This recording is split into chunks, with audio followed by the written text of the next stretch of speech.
Hello everyone, and welcome to Think Went. Well, this is my first video, and I'm just gonna jump right into things, and I'll make some remarks as I go. Well, this is gonna be mostly about, thinking and learning how to play Gwent, more like learning how to think about Gwent. So I'm not here to teach you tricks or anything, and I'm definitely not one of the best in the world, but we're just gonna go for it. We're gonna go with monsters today. Monsters is actually not my favorite deck, but I've recently come up with a new arrangement and a new strategy that have been working out for me lately. So we're gonna go for it this time. There you go. So going up against Nilfgaard.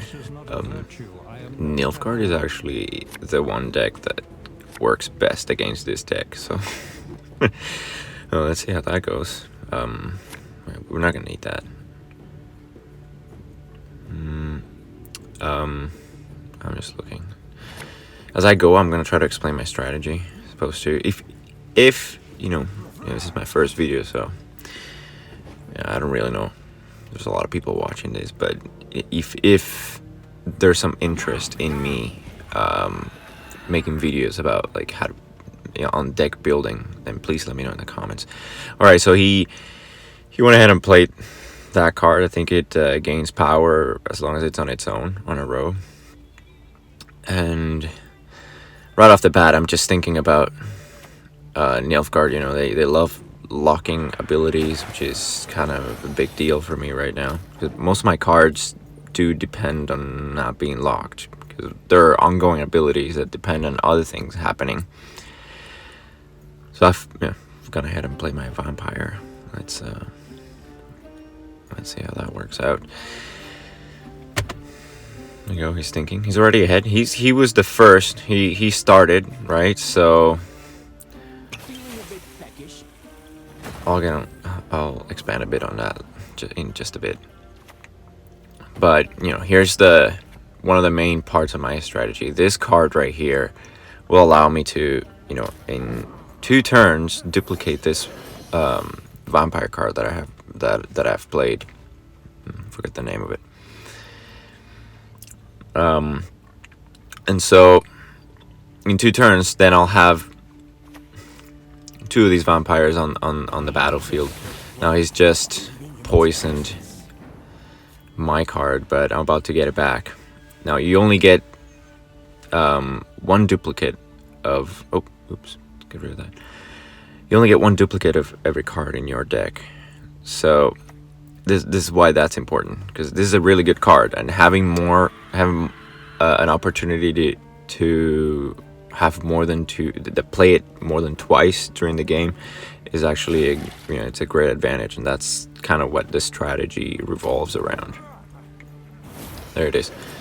So this guy's back now, and his ability pretty much is every time I apply bleeding to an enemy, he boosts himself by that same amount. Right, so you're about to see that now. He's way ahead of me now, and he started. So as long as he is the last person who plays on this one round, this is what I wanted to get into earlier. As long as he's the last person playing in the first round now, I'll be okay for the next round, because that means he'll have less cards than me, and he'll be less likely to, go on offensive mode. So I'm very likely to have an opportunity to win the next round and then take it to the 3rd round, the final round. Let's see. Yeah, I don't think this Nilfgaard player is actually too focused on locking up cards' abilities, which is a good thing for me right now. He does seem to have some strategy going on where there's a lot of damaging and also boosting himself.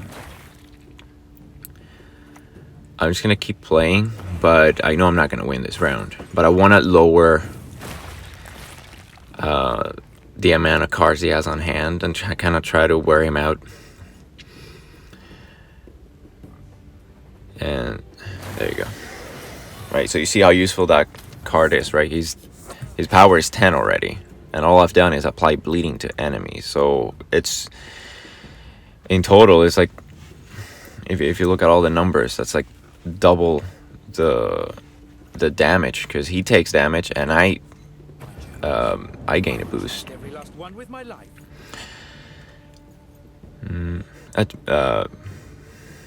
By the way, that's Dettlaff right there. I forgot to make a remark about him. Great card. And he's there he goes. I think, by the way, these videos are pre-recorded, so I'm just kind of commenting on it as I go. That's why when I make remarks about cards, I can't really show you. I plan on getting better on that. I took back Dettlaff because he's such a great card. I used a card called Decoy, and as you can see, now I'm getting closer to his number. I'm 27. He's 32, so I actually have a chance to. But there you go. He just destroyed my best card, so I'm gonna pass. And he was the last person to play, and he's already used a lot of his good cards. Look at that, just on that row right there, he has 5 gold cards. So I have a feeling he's already used up, kind of half of his strategy power. Let's call it that. So there's a really good chance he'll pass now, and I do think he passes. I don't remember, but this is kind of how I'm thinking about it. Right, so there's my vampire again. I got him back. Guy at the bottom, bottom. Try to got rid of the lock, but I got another one in its place. Right, so I'll just play. He passed, so I'll play my weakest card right now. I'm using my Echo because I get to use it twice, and it won't matter because the next round is the last round. So I use it now, and I get it back anyways. So there we go. So we're on the 3rd round. Actually, I could say that I actually don't know how this is gonna turn out. Let's see. I call these like extra vampires. Like I have in this deck, my strategy is like it consists on 2 things. First, the cards that gain power from applying bleeding to the enemy, and the cards that do apply bleeding. So, step 1, let's put this guy up there.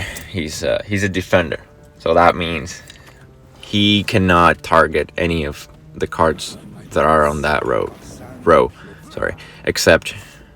Except the one defender. So he has to destroy the defender before he gets to the rest of my cards. So it kind of gives me time to set up my cards, and without fear of him destroying them before I can even set anything up. That's a scenario card. Scenario cards are good. I don't have any in this deck. Alright, so again, see,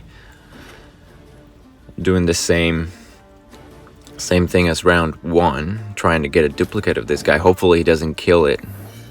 He doesn't kill the one I already have on the battlefield, and I get to have 2 of them. It's just so useful. Like once they're both there, every time I apply bleeding, they both gain a boost of equal amount. So they're really great cards, and I don't think they're overpowered. Like just good enough that they don't break the game. Okay. The first thing that's happening here is like I have a Scorch on my deck. So the Scorch will destroy the highest card on the battlefield. And that can be a problem because my cards tend to, like the the card I was just talking about, it actually tends to increase its power at a really high rate, and I have to be really careful, or else I'm gonna end up eating this Scorch. So I'm noticing that. So he's got the Aristocrat, which is the card on his Mali row, the one that keeps on boosting. So he's got that guy. So I'm sure that he's gonna keep on gaining power. So all I have to do is wait until his number is higher than mine, and I'll use the Scorch right away so that I can get on with my strategy. Right. So that's kind of the reason why you haven't seen me applying too much bleeding. There it is right now. His card is 7, mine is 7 too. If I apply Scorch, he's gonna take both out. So that makes no sense. I have to wait for that guy. And I'm just thinking, well, okay, so what should I do, right? And the only thing that's left for me to do is just to play this guy right here. He has his ability is an order, so it can wait. Orders, you can apply them whenever you want. So I'm pretty sure he's gonna gain some power now, and I'll get to use my Scorch. Come on. Oh, there it is. So yeah, for sure, he's gonna gain power now. There you go. So he's 8, 9. There's no question about it. I have to use it. There you go. So he's gone. That's pretty much the only card that was consistently gaining power on his side. So I'm becoming quite confident. Oh, I hate that guy. I'm becoming quite confident right now that I can win this. All I have to do is just keep applying bleeding, and my 2 guys will keep on going up. Alright, so which one is the baddest guy here for bleeding? It's got to be the Elder. So I'm going to play the Elder, I think.